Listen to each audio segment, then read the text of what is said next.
जरी अख्खा भारत पूर्ण फिरून जरी आलो तरी शेवटी आपली मातृभूमी ही महाराष्ट्र भूमी याच्यामध्ये प्रवेश केल्यानंतर आपल्याला जो आनंद मिळतो तो खरंच अद्वितीय आहे. महाराष्ट्रामध्ये ज्यावेळेला येतो त्यावेळेला जी ओढ लागते ती एक वेगळीच. घराची ओढ तर वेगळीच आहे, पण या भूमीची ओढ, या छत्रपती शिवाजी महाराजांच्या त्यांनी जो गाजवलेला इतिहास आहे त्या भूमीमध्ये ज्यावेळेला आपण आतमध्ये येतो त्यावेळेला एक वेगळीच अनुभूती होते. ट्रेनमधला हा अनुभव जो आहे तो बऱ्याच वर्षानंतर येतो. बऱ्याच वर्षानंतर म्हणण्यापेक्षा बऱ्याच महिन्यानंतर येतं, कारण असा लॉंग रूटचा प्रवास ट्रेननं करणं आणि एवढा वेळ देऊन करणं हे फार अवघड आहे. पण आता ही प्रयागराजची महाकुंभची जी ट्रेन होती त्यामुळे हे जमणं शक्य झालं आहे आणि हा प्रवास एकदम अतिशय सुंदर असा झाला. तर त्या प्रवासात बरेचशा लोकांच्या ओळखी पण झाल्या, आपल्या पुण्याच्या आसपासच्या लोकांच्या. या प्रवासात जर मुख्य आठवणी म्हणलं तर प्रयागराजची आठवण, कारण 144 वर्षानंतर येणारा जो योग आहे तो योग साधून ही ट्रेन निघाली होती आणि तो योग खरंच सापडला. कारण महाकुंभ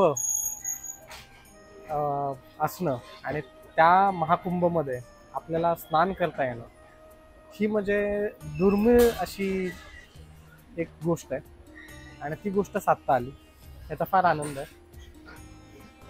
ही टूर जी झाली ती अनपेक्षितरित्या झाली, म्हणजे तसं ठरवलं होतं की जायचं आहे, पण इतक्या सहज सोपेपणाने होईल असं खरंच वाटलं नव्हतं. IRCTCच्या माध्यमातून त्यांनी खरंच असा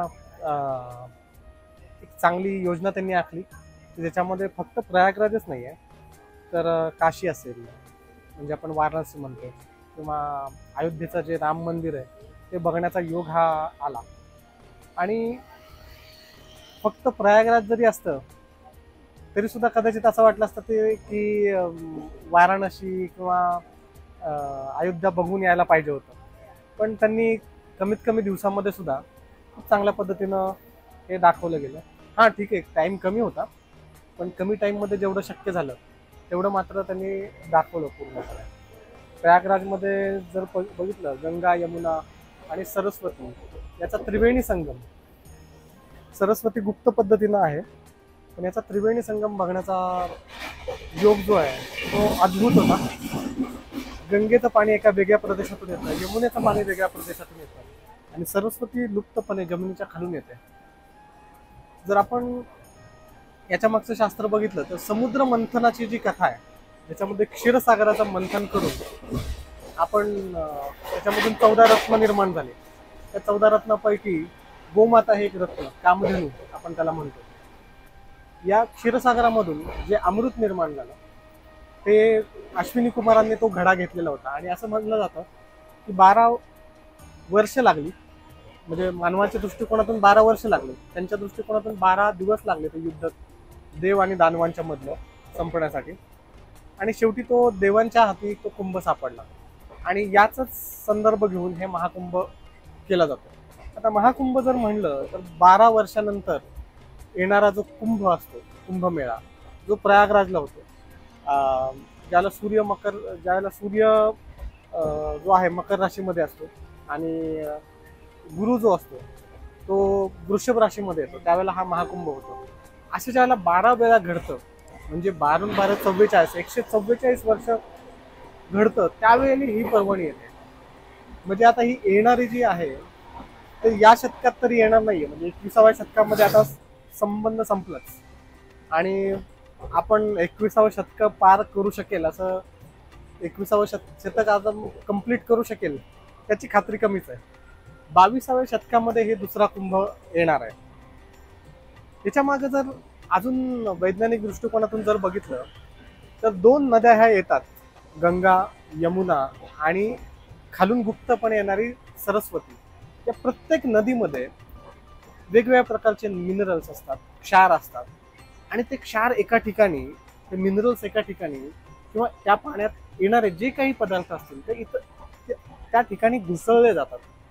ते घुसळण झाल्यामुळे, त्याचं मंथन झाल्यामुळं तिथं त्या क्षणी तुम्ही तिथं जाऊन ज्यावेळेला आंघोळ करत असता त्याला त्या 2 केमिकल्सचं मिश्रण, नैसर्गिक केमिकल्स, त्या 2 किंवा 3 प्रकारच्या केमिकल्सचं मिश्रण ज्यावेळेला आपल्या शरीराच्या भोवताली होतं, मंथन होत असताना होतं, त्यावेळी मात्र आपल्या शरीरातील बरेचसे आजार पूर्णपणे बाहेर जाऊ शकतात.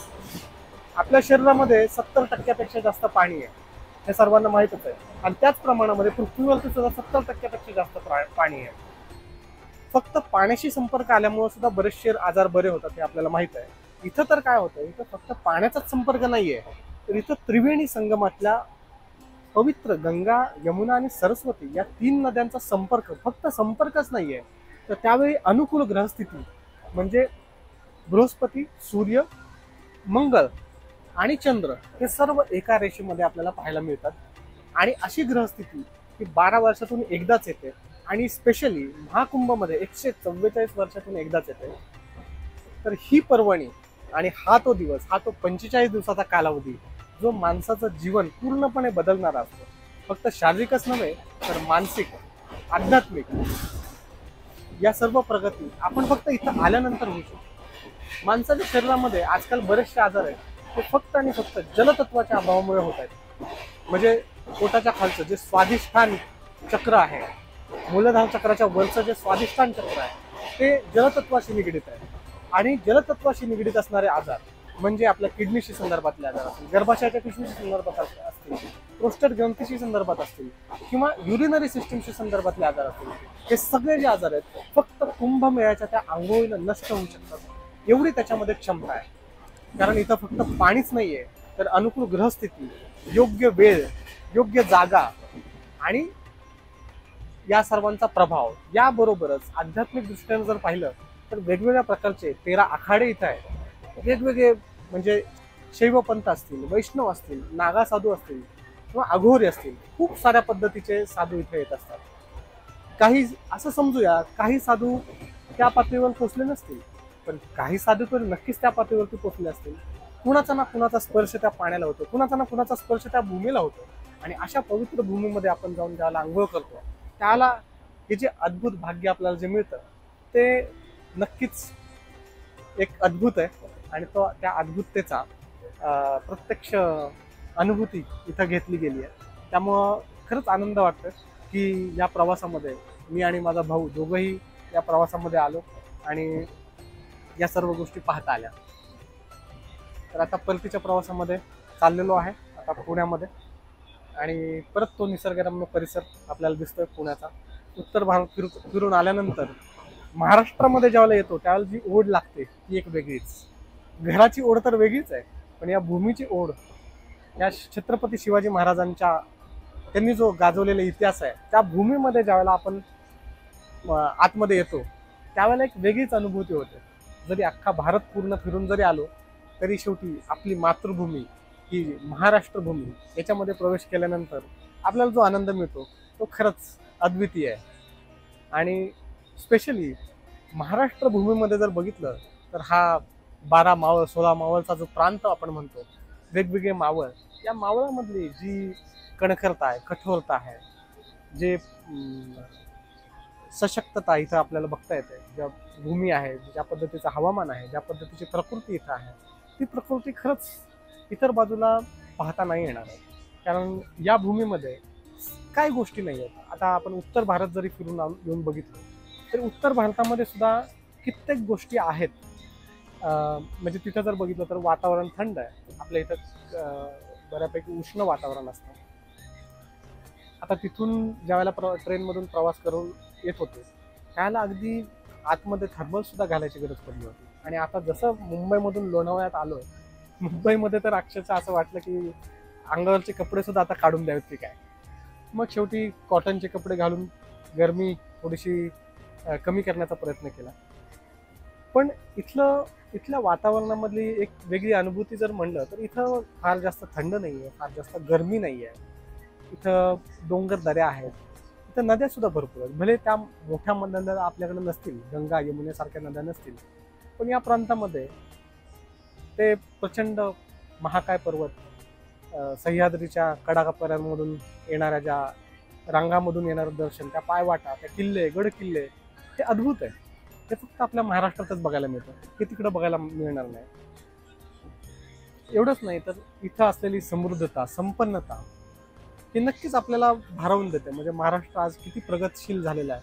म्हणजे आज जर बघितलं इतर राज्यांशी कम्पेअर केलं तर भारतामध्ये महाराष्ट्र हे अग्रगण्य राज्य आहे. ठीक आहे, काही सांस्कृतिक गोष्टी आपण जतन नाही केल्या इथं. म्हणजे काही लोक अजूनही आपण जतन करतो, काही अजूनही जतन करण्याजोग्या आहेत. कारण ज्यावेळेला उत्तर प्रदेशमध्ये प्रवेश केल्यानंतर लक्षात येतं की देशी गाई तिथे ज्या पद्धतीनं वावरते त्या पद्धतीनं आपल्या इथं अजून नाही वावरत. ज्या पद्धतीनं ती मुक्त प्रवास करते, ज्या पद्धतीनं तिची तिथे गव्य शुद्ध स्वरूपात आहेत, ज्या पद्धतीनं तिथं जे दूध आणि त्या दुधामधली जी शक्ती आपल्याला दिसते किंवा तिथले पदार्थ ज्यावेळेला आपण चाखून बघतो त्याला त्या पदार्थांमधल्या त्या दुधांची शुद्धता ती कदाचित आपल्या इकडे नसेल.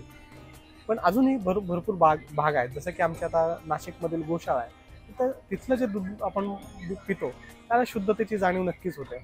नाशिकमधील त्र्यंबकेश्वरच्या बॅकसाईडला इगतपुरीच्या परिसरामध्ये नांदडगावमध्ये जी आमची गोशाळा आहे ती अशा ठिकाणी आहे की जिथं वैतरणा नदीचं धरण आहे एका बाजूला. म्हणजे एका बाजूला आपण पाहिलं तर आपण जी गंगा म्हणतो, नाशिकची गंगा, ती एका बाजून जाते आणि दुसरी जी आहे वैतरणा नदी. तर त्या दोन नद्या या ठिकाणी पात्र आपल्याला दिसतं. एक अरबी समुद्राला जाऊन मिळते आणि दुसरी बंगालच्या उपसागराला जाऊन मिळते. असा तो परिसर आहे.